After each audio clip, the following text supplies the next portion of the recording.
Booking.com இணையதளம் வெளியிட்ட தகவலுக்கு அமைய 2025ஆம் ஆண்டில் உலகில் அதிக வரவேற்புக்குள்ளான நகரமாக சீகிரிய முன்னேற்றம் பெற்றுள்ளது.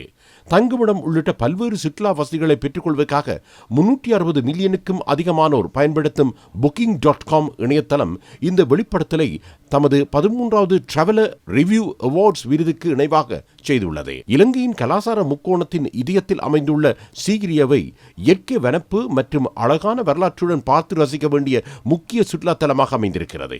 யுனெஸ்கோவின் உலக மரபுரிமை வனப்பகுதியான சீகிரிய கற்குகை கோட்டை புதுமையானதாகவும் புராதன இலங்கையின் வாஸ்து விஞ்ஞானத்தின் உன்னத தன்மையையும் அடையாளப்படுத்தி நிற்கிறது. 5ஆம் நூற்றாண்டின் பிற்பகுதியில் மன்னர் காசியப்பர் தனது ஆட்சி தலைநகரமாக இதனை மாற்றியமைத்தார். விசித்திரமான அருங்கலைகளால் இந்த மாளிகை அலங்கரிக்கப்பட்டிருந்தது. பட்டிக் துணி, விசித்திரமான பாத்திரங்கள் மற்றும் நெசவு துணி உள்ளிட்ட குடிசை கைத்தொழிலுக்காக பிரசித்தி பெற்ற கிராமமாகவும் சீகிரிய அமைந்துள்ளது. மின்னேரியா தேசிய வனப்பூங்காவில் இருந்து புவியியல் காட்சிகள் மற்றும் அதற்கு மெருகூட்டும் யானைகளின் நடமாட்டமும் அதன் அழகை மேலும் மெருகூற்றுகிறது.